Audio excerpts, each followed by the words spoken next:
C'est l'un des piliers du monde moderne. On en trouve dans nos aliments, nos maisons, nos véhicules. Avec ses dérivés, il est omniprésent dans notre vie quotidienne. Mais que se passerait-il si tout le pétrole de la planète disparaissait tout à coup? La loi martiale a été décrétée pour traiter l'état d'urgence. L'aide alimentaire est distribuée à New York. Des centaines de milliers de personnes fuient des villes devenues trop dangereuses. Que deviendraient nos villes? Notre alimentation? Notre mode de vie? Que deviendrions-nous? Imaginons que nous y sommes. Aujourd'hui, il n'y a plus de pétrole.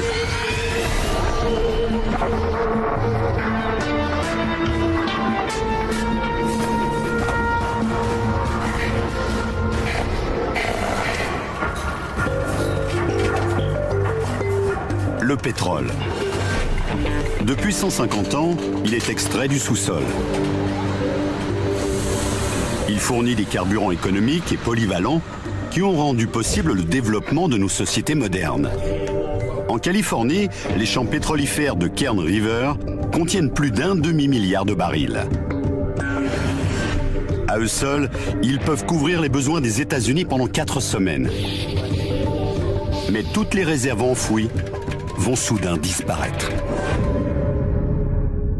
Et la même chose va se produire partout dans le monde. De l'Arabie Saoudite à la mer du Nord, en passant par les sables bitumineux de l'Alberta au Canada.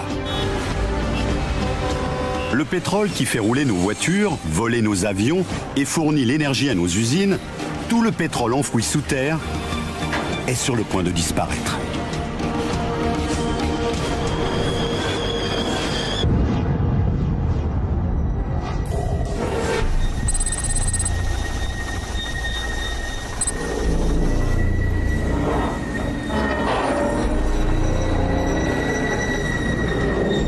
Venu des profondeurs, un signal alarmant nous parvient.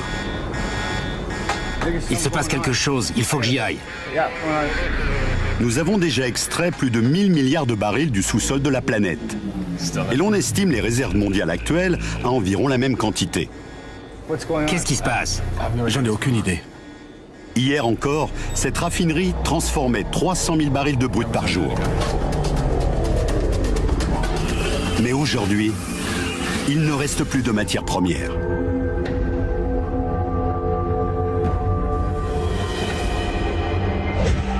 La crise annoncée par de nombreux experts est à présent une réalité. Les conséquences sont catastrophiques. Elle va changer la face du monde.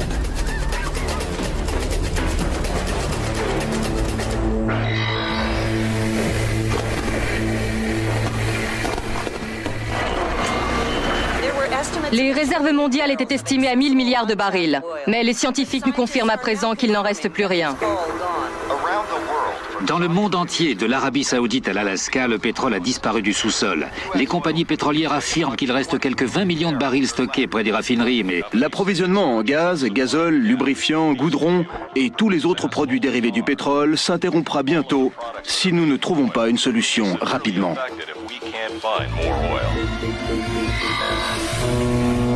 Sur les océans, les tankers transportent encore du brut. Actuellement, ils sont quelques milliers en service, avec des millions de barils à leur bord. Les pays producteurs, comme l'Arabie Saoudite ou la Russie, exigent que leurs navires pétroliers rebroussent chemin.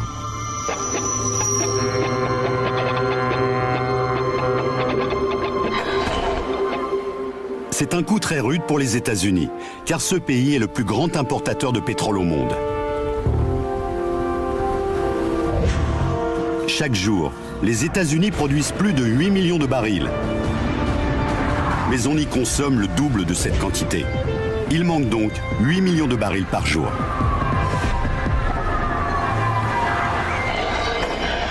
les files d'attente devant les stations-service sont interminables. On doit patienter entre 2 et 3 heures.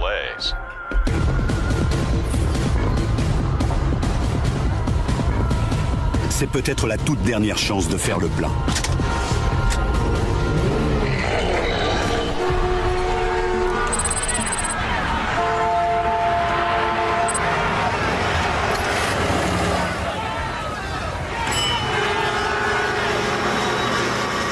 Durant l'embargo pétrolier de 1973, la réduction des importations avait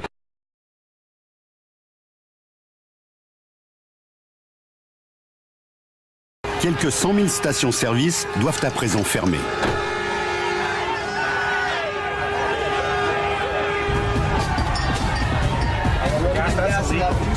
Et la situation est similaire dans presque tous les pays.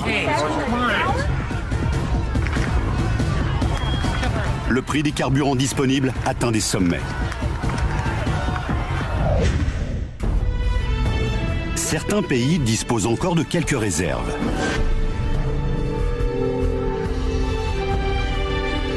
Les États-Unis possèdent environ 725 millions de barils.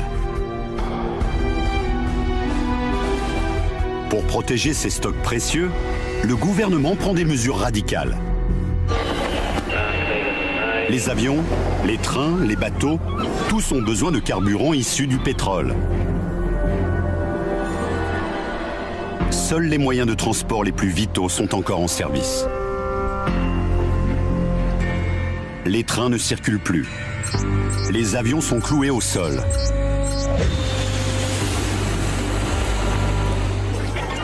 Si vous faites partie des 4 millions de passagers quotidiens, vous n'aurez aucune chance d'arriver à destination. Il en va de même pour des millions de tonnes de marchandises. Voyageurs et produits sont bloqués.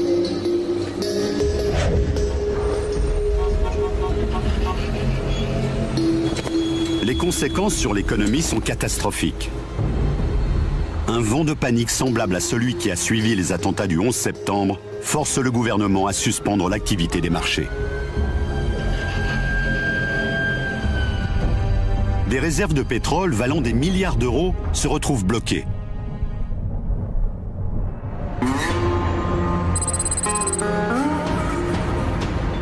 Plus de 400 000 personnes travaillent dans l'industrie pétrolière. Vous pouvez m'emmener? D'accord. Ils ont tous perdu leur emploi. Ils tentent de rentrer chez eux par n'importe quel moyen.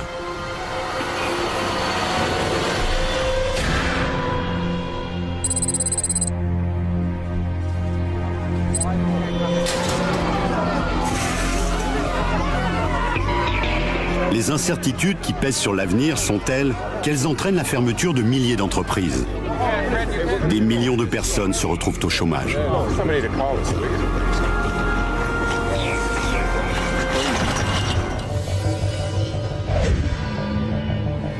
Les États-Unis brûlent chaque jour une quantité de pétrole équivalent à la cargaison de 10 supertankers.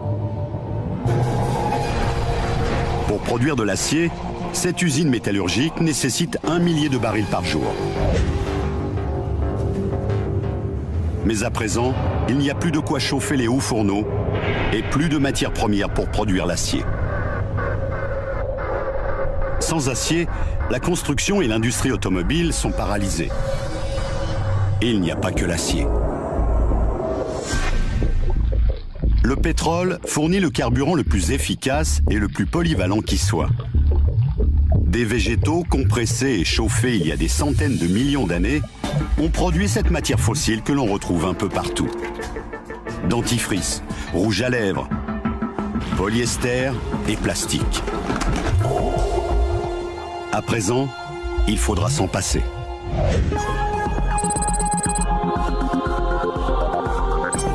Une immense réaction en chaîne s'enclenche. Votre nom? J'ai besoin de sérum. Le manque de pétrole se fait cruellement sentir dans notre quotidien. Dans les hôpitaux, dans l'alimentation ou la production d'énergie. Et la crise ne fait que commencer.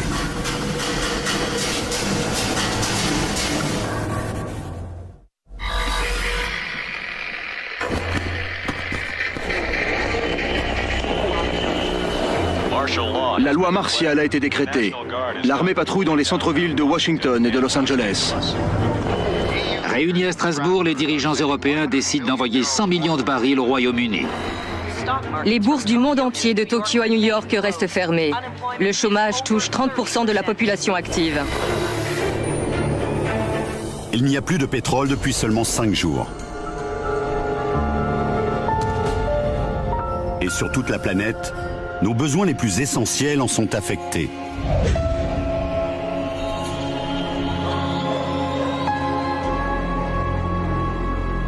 Les halles et les grands marchés alimentaires sont fermés. En temps normal, 1300 camions par jour partent de Californie chargés de fruits et de légumes. Ils livrent aux grossistes de tout le pays leurs produits frais qui sont ensuite transportés par d'autres camions vers les commerces de détail.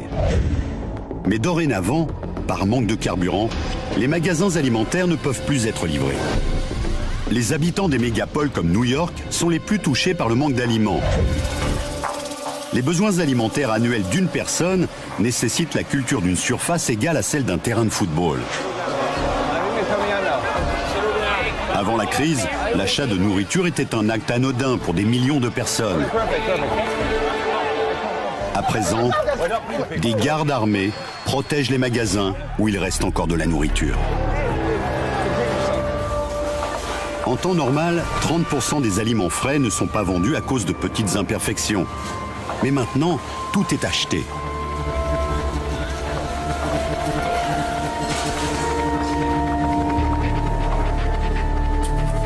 Avant, un quart des aliments consommés dans le pays étaient importés.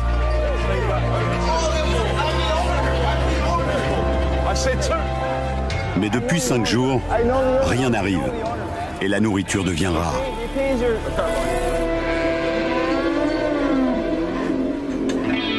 Le bétail souffre lui aussi de la faim. Une vache adulte mange 45 kg de fourrage par jour. 3,5 kg pour un porc.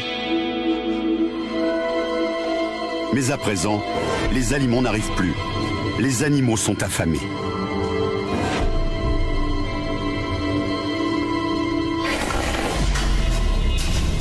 Notre approvisionnement en énergie devient très précaire. Pour produire l'électricité, le charbon est roi. Dans le monde, 40% de l'électricité est produite par des centrales thermiques brûlant du charbon. Cette centrale, en Angleterre, consomme du charbon en provenance de lieux aussi éloignés que les États-Unis. Et le charbon est transporté par train. Chaque wagon contient de quoi produire toute l'énergie consommée par une petite ville en une journée. Or, maintenant, sans pétrole, les trains ne roulent plus. Les coupures d'électricité se multiplient dans toute l'Amérique du Nord. Mais de tous les États, la Floride est particulièrement touchée.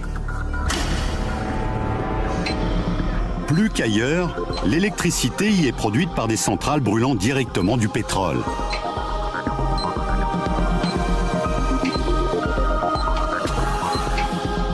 Les grands centres hospitaliers sont équipés de générateurs de secours.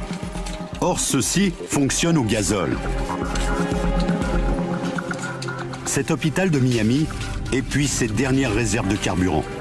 Dans 8 heures, il n'y aura plus d'électricité.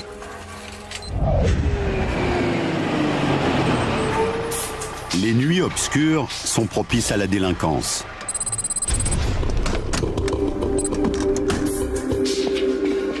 La loi et l'ordre n'ont plus cours. Et les cambriolages se multiplient.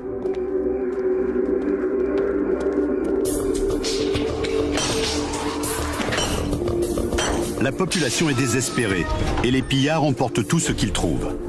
Et pas seulement la nourriture.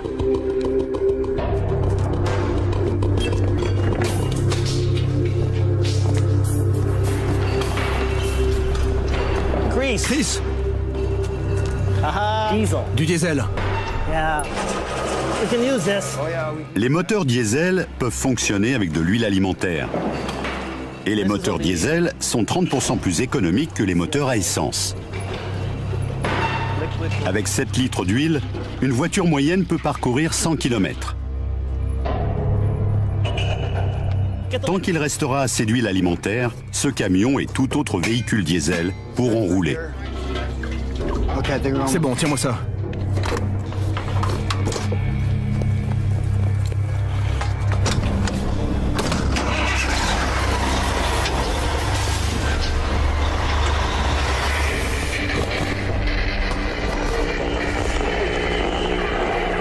Les aéroports et les voies de chemin de fer de l'Union européenne sont sous le contrôle de l'armée. Le carburant est réservé aux convois alimentaires qui vont approvisionner les zones les plus touchées.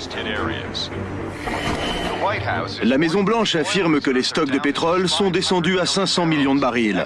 Selon les experts, ils seront épuisés avant la fin de l'année.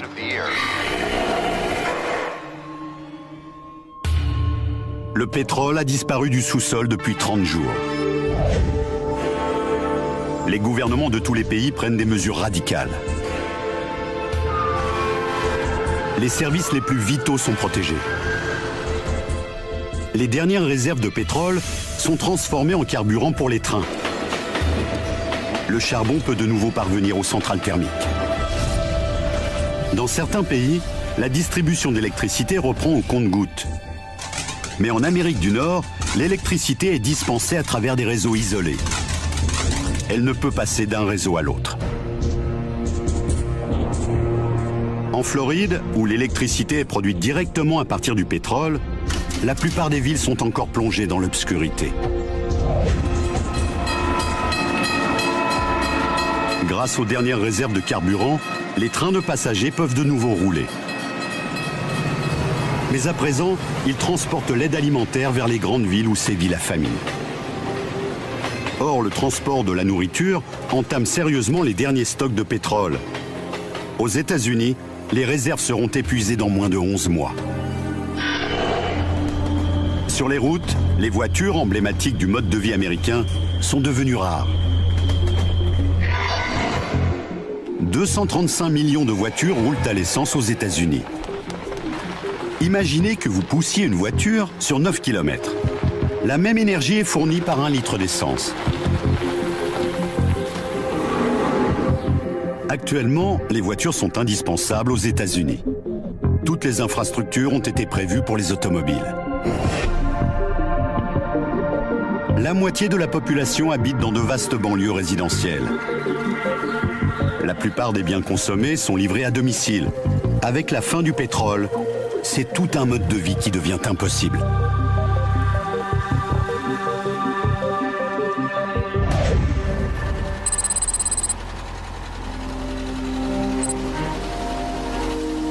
Trouver un moyen de faire rouler les automobiles devient un besoin vital.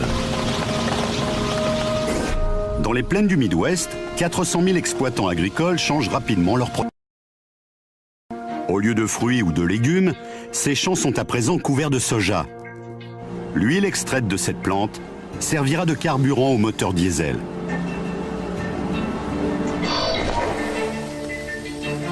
Le soja ne suffit pas. Mais le maïs peut fournir de l'éthanol pour les moteurs à essence. Les champs de représentent 600 000 km².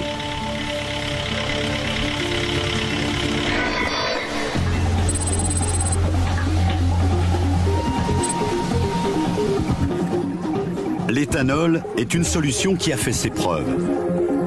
Au Brésil, les voitures roulent toujours, même sans pétrole. Ici, depuis des années, les moteurs fonctionnent à l'éthanol extrait de la canne à sucre.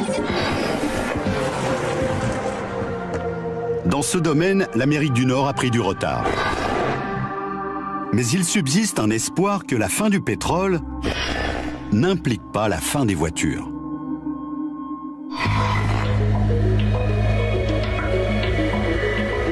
Des milliers de voitures électriques roulent déjà dans les rues des grandes villes. Dans un monde sans pétrole, elles sont peut-être le véhicule du futur.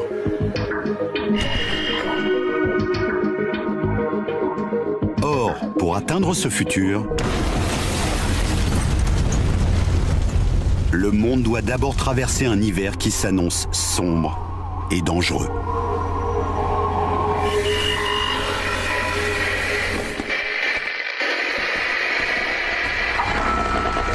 Le gouvernement annonce que les 3 grands constructeurs automobiles ont été nationalisés. Désormais, ils se consacreront à la fabrication de camions électriques destinés au transport des aliments. Le ministère de l'Agriculture a lancé un plan de culture intensive de la canne à sucre dans les États de Floride, Louisiane et Hawaï afin d'augmenter la production d'éthanol. Les distributions de vivres dans les villes de New York, Boston et Philadelphie n'auront plus lieu qu'1 jour sur 2.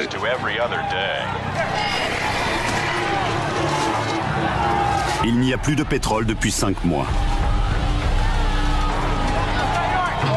Dans les grandes villes des États-Unis, la nourriture manque cruellement.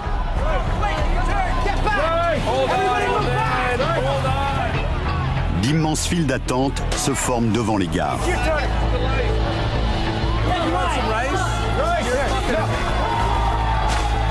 Le lait en poudre et le riz ont remplacé les produits frais.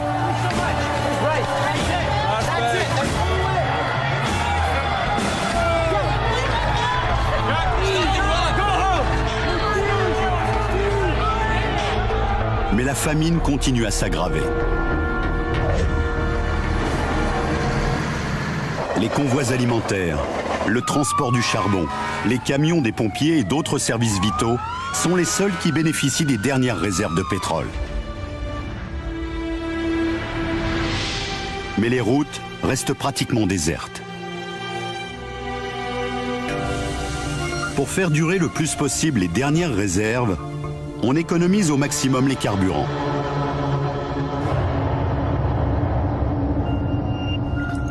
Mais si des solutions alternatives à grande échelle ne sont pas mises en place, dans quelques mois, le transport des aliments deviendra impossible.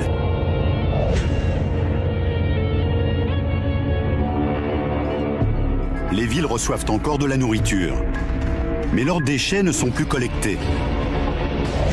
En un an, 6000 camions bennes brûlent 75 millions de litres de carburant pour assurer le ramassage des ordures ménagères de New York. Dans ce monde nouveau, la collecte des ordures est devenue un luxe. Malgré les villes paralysées, la famine qui sévit et l'hiver qui approche, les États-Unis restent un pays privilégié.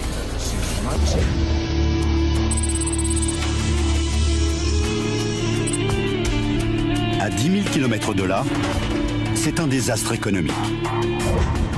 90% des revenus de l'Arabie Saoudite provenaient du pétrole.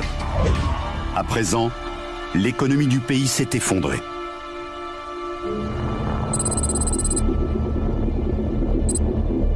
Ce navire transporte l'aide alimentaire destinée au Japon.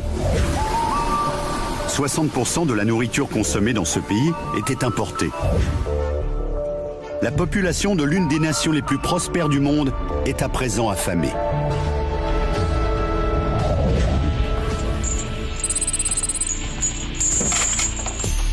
Pour pallier le manque de carburant, certains tentent de trouver des solutions de remplacement.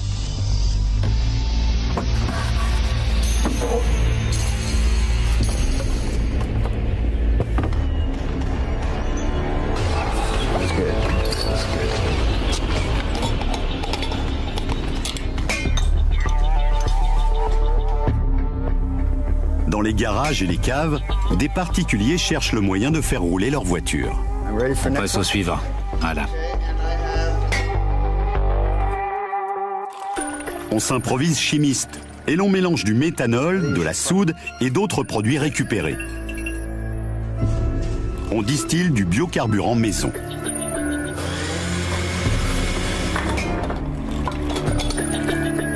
C'est prêt? La méthode n'est pas sans danger. Mais en cas de succès, ils pourront utiliser leur véhicule. Pour quitter la ville, par exemple. Cependant, ce carburant artisanal n'est supporté que par les moteurs diesel. Comme ça.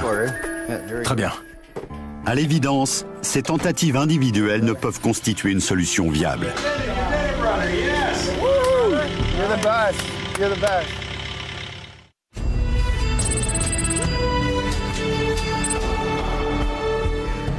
La production de biocarburants à grande échelle rencontre de sérieuses difficultés. Aux États-Unis, grâce à la culture intensive du soja, les récoltes ont doublé par rapport à l'année dernière. Elles ont permis de produire près de 2 milliards de litres de biocarburants diesel, ce qui couvre à peine 1% des besoins annuels du pays. Et il n'y aura plus de biocarburants disponibles avant la prochaine récolte. Le maïs, destiné à la production d'éthanol, subit les mêmes contraintes saisonnières. Durant les 5 derniers mois, on a produit dans le monde plus de maïs que jamais auparavant. Mais les gouvernements doivent faire face à un cruel dilemme. Les prochaines récoltes devront-elles servir à produire du carburant ou être transformées en aliments?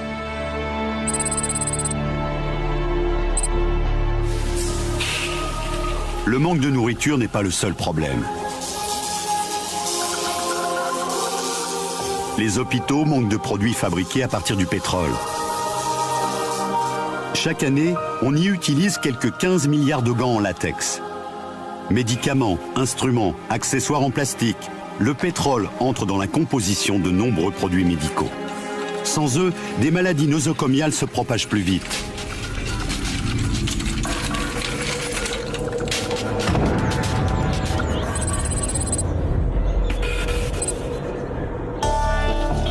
Malgré le manque de services médicaux, certains parviennent encore à survivre dans les villes, où les guettent de nombreux dangers.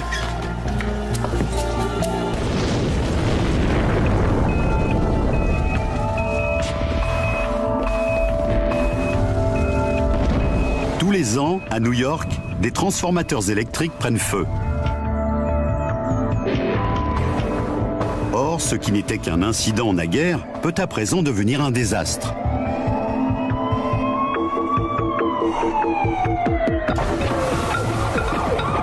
Les véhicules abandonnés rendent difficiles les interventions des pompiers.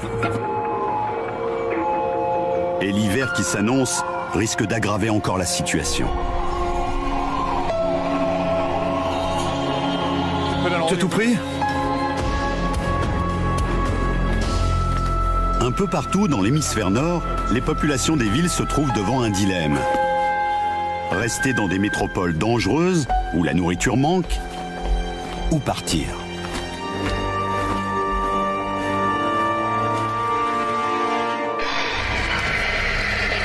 L'exode se poursuit. Dans tout le pays, les villes se vident. Par les transports publics d'urgence, à pied ou par n'importe quel autre moyen, ils ont décidé de partir.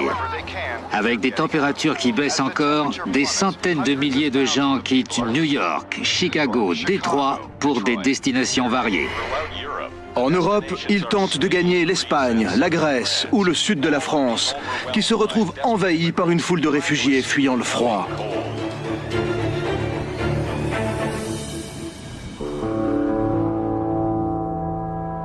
Dans les villes désertées, des millions de voitures. Même les véhicules qui parvenaient à rouler grâce aux huiles alimentaires sont abandonnés. Le froid rend l'huile épaisse et visqueuse. Elle se fige dans les réservoirs et les moteurs.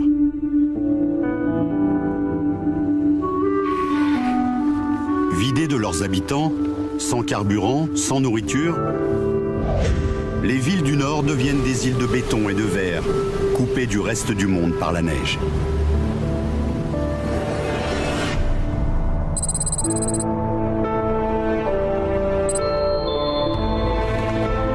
Cherchant le moyen de survivre, certains se dirigent plus au nord.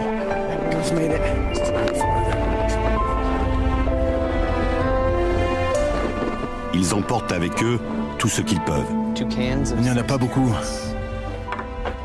Denrées non périssables et conserves leur permettront peut-être de tenir jusqu'au printemps.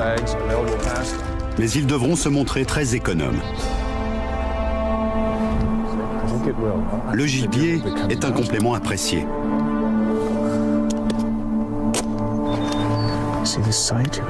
Un adulte brûle environ 210 000 calories durant l'hiver. Le froid s'installe pour des mois. Dans les campagnes, et dans les villes.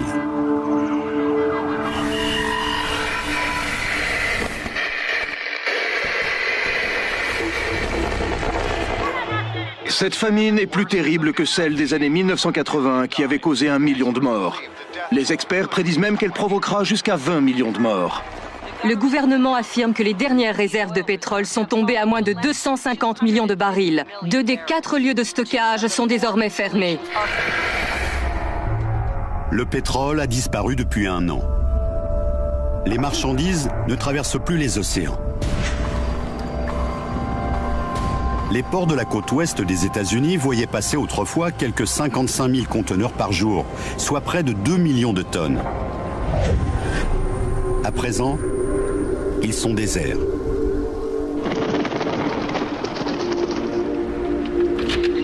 La situation est similaire dans le monde entier. Les ports sont fermés, de la Russie au Japon. Le commerce international a pratiquement disparu. Les voitures à essence, désormais inutilisables, sont le symbole d'une époque révolue. Les armées du monde ont perdu de leur puissance.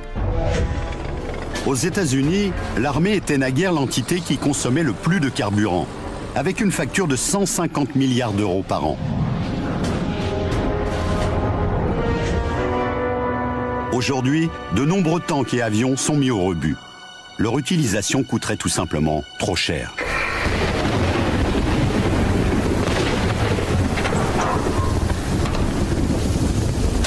Les véhicules destinés aux interventions d'urgence roulent de plus en plus à l'éthanol d'origine végétale. Leurs moteurs n'ont pas besoin d'être modifiés pour supporter l'éthanol. L'adjonction d'un simple boîtier convertisseur suffit.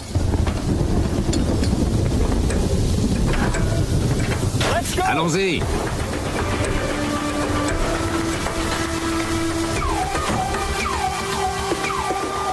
Mais l'éthanol ne constitue pas la solution idéale au niveau planétaire.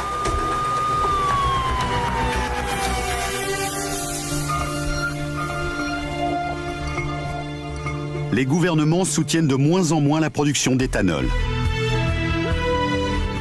Les États-Unis ont consacré 40% de leur récolte de maïs à la production de ce biocarburant. Mais cette quantité demeure infime par rapport à la demande.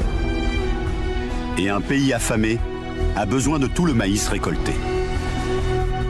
L'éthanol ne parviendra pas à faire rouler à nouveau tous les véhicules du pays.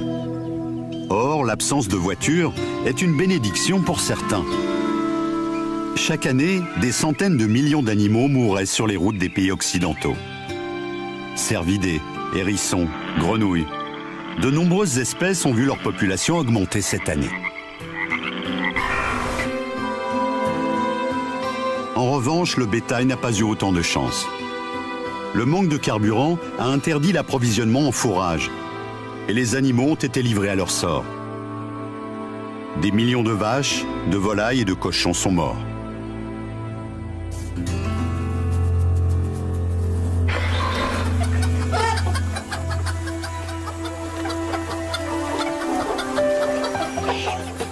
Dans les zones rurales, l'avenir ressemble de plus en plus au passé. L'effondrement de l'élevage intensif a considérablement changé le régime alimentaire dans de nombreux pays. Les familles mangent ce qu'elles produisent.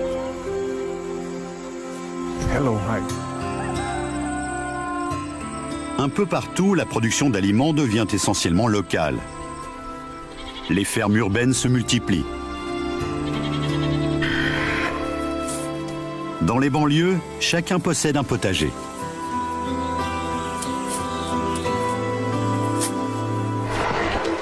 Un ouragan de force 5 a ravagé Miami. Des milliers de personnes sont portées disparues. Après Katrina en 2005, les travaux de réparation de la Nouvelle-Orléans ont duré des années. Mais à Miami, il n'y a pas assez de carburant pour reconstruire. Et ce n'est pas la seule menace qui pèse sur les villes. L'épidémie de grippe continue à se propager dans tout le pays. Los Angeles, Miami et Houston sont touchés. Des zones de quarantaine ont été créées. La cellule de crise du ministère de la Santé prévoit 200 000 victimes. Vite, dépêche-toi.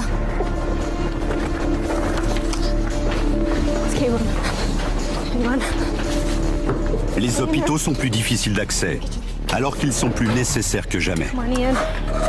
Des particuliers ont parfois gardé un peu d'essence pour ce genre d'urgence.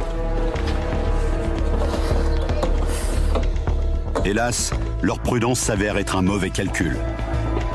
Les additifs contenus dans le précieux carburant l'ont dégradé. Après un an de stockage, l'essence devient inutilisable. Qu'est-ce qui se passe? Cours!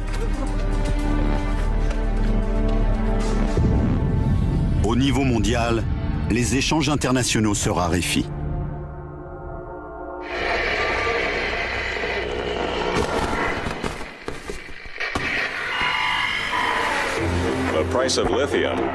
Le prix du lithium, indispensable aux batteries et aux piles, a augmenté de 300%. En Arabie Saoudite, la famille royale abdique. Les personnes réfugiées en Espagne, L'état d'urgence perdure à New York avec la famine chronique. C'est l'exode le plus important que l'on ait jamais vu.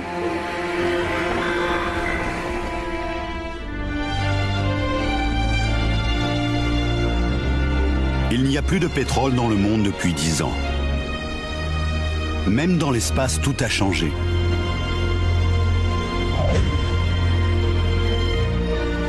Nous n'avons plus assez de carburant pour envoyer des fusées dans l'espace. Les quelques 200 satellites indispensables aux communications internationales ne sont plus remplacés.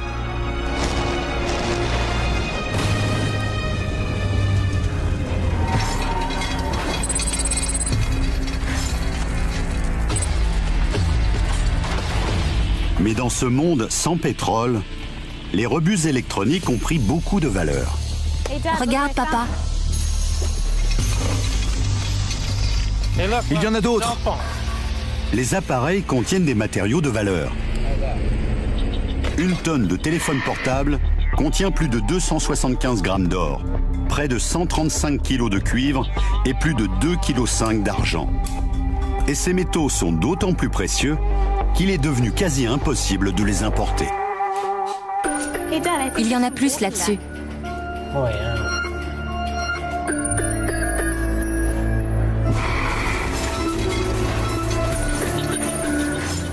Et l'on ne récupère pas que les métaux. Le plastique met plusieurs siècles à se dégrader. Bouteilles et récipients sont à présent recherchés, nettoyés et réutilisés. Jamais on n'a autant recyclé à petite et grande échelle.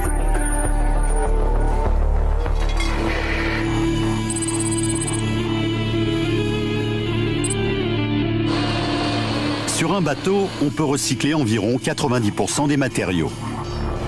Principalement l'acier, qui est refondu et réutilisé. Les chantiers de démolition se multiplient. Tous les bateaux ne sont pas concernés. Leurs moteurs consomment à présent du biocarburant.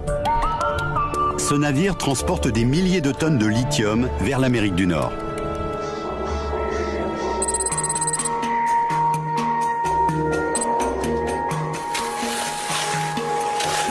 La moitié des réserves mondiales de lithium se trouvent en Bolivie, dans un désert de sel. Le lithium est le principal composant permettant de fabriquer les batteries les plus efficaces. Et la demande est énorme dans un monde où la fourniture d'électricité demeure problématique. L'économie bolivienne est florissante. Dans un monde sans pétrole, la Bolivie est une superpuissance, l'Arabie Saoudite du Nouveau Monde. Mais pour le moment, on ne produit pas assez de biocarburant pour que le commerce international puisse redevenir ce qu'il était.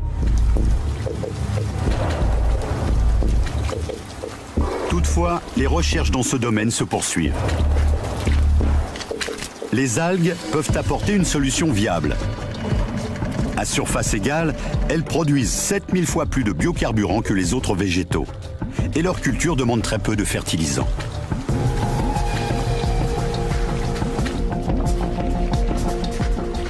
ans après la fin du pétrole, 38 milliards de litres de biocarburants sont issus de la culture des algues. Mais c'est insuffisant pour que le trafic aérien reprenne. Le coût des vols commerciaux, pour les marchandises ou les passagers, est encore beaucoup trop élevé. Cet aéroport accueillait autrefois 34 millions de voyageurs par an. C'est un autre moyen de transport qui achemine des produits indispensables vers les hôpitaux du monde entier. Près de 2 millions de camions roulent à nouveau. Ils livrent aux hôpitaux des gants de caoutchouc, des seringues et cathéters, tous fabriqués à partir de gaz naturel. Grâce à eux, les hôpitaux sont plus propres, plus sûrs. Et les populations urbaines renouent avec leurs services médicaux. À l'intérieur et à l'extérieur, les foyers modernes ont beaucoup changé. Le taux de mortalité redescend peu à peu. Mais les communautés se sont disloquées. De nombreuses familles ont perdu des êtres chers.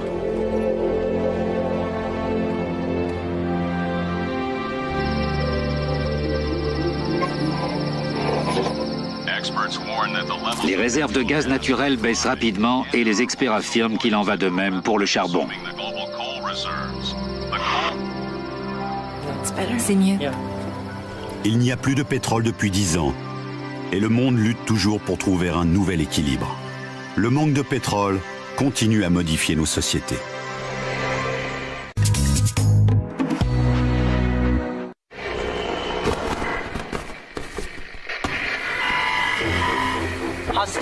Les hostilités se poursuivent alors que la Chine développe ses activités de prospection de lithium à la frontière tibétaine. Le recensement annuel révèle que Los Angeles est toujours la plus grande ville du pays avec 20 millions d'habitants. C'est le premier vol commercial d'un avion entièrement propulsé par du biocarburant. La compagnie annonce qu'elle prévoit 6 vols transatlantiques par an.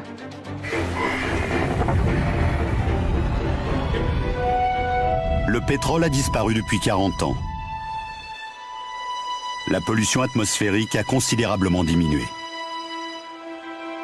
Depuis 4 décennies, les avions ne volent plus et il n'y a plus de voitures sur les routes. Les usines qui brûlaient du pétrole ont fermé depuis longtemps. Le Canada, les États-Unis et le Mexique ont réduit leurs rejets toxiques de 3 milliards de tonnes par an.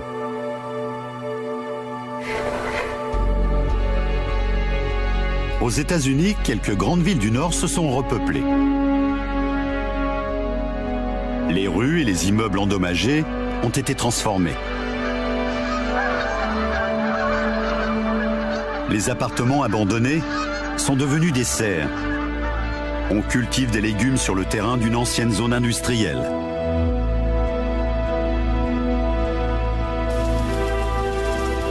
À présent, les parkings de la ville sont transformés en potagers.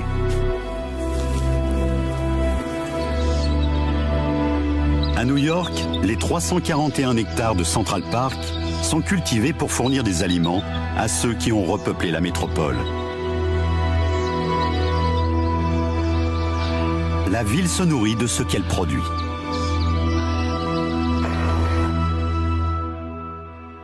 Dans les banlieues, les livraisons à domicile n'existent plus depuis longtemps. Les magasins sont à l'abandon. L'essence a complètement disparu. Les réserves de pétrole également.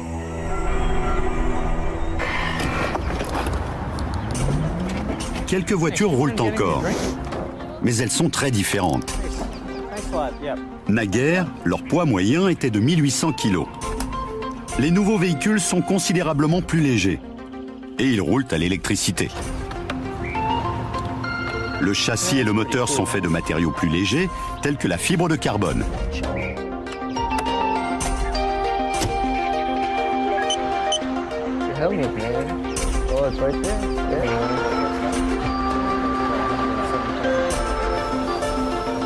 Mais ces voitures sont chères. Le lithium des batteries est encore importé par petites quantités. Pour alimenter en biocarburant les bateaux et les camions, la plupart des pays ne cultivent plus du soja, mais des algues.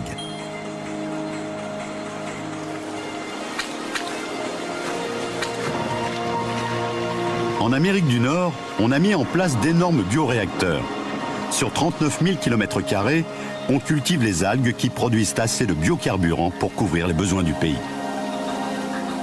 Une fois extrait des algues, le biocarburant est acheminé à travers le réseau de pipeline qui servait autrefois à transporter le pétrole.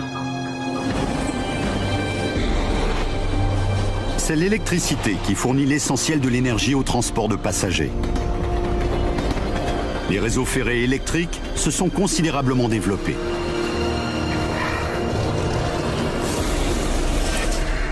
Des villes nouvelles se sont construites autour des gares ferroviaires.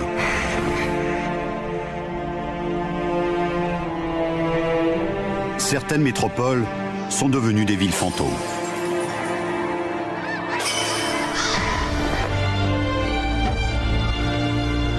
Le pétrole a permis un essor économique sans précédent. Grâce à lui, en un siècle et demi seulement, la population mondiale a doublé, puis triplé. La production agricole a explosé, de même que les échanges internationaux. Sans le pétrole, le monde a connu de profonds changements. Les villes, l'atmosphère, les routes ne ressemblent plus à ce qu'elles étaient.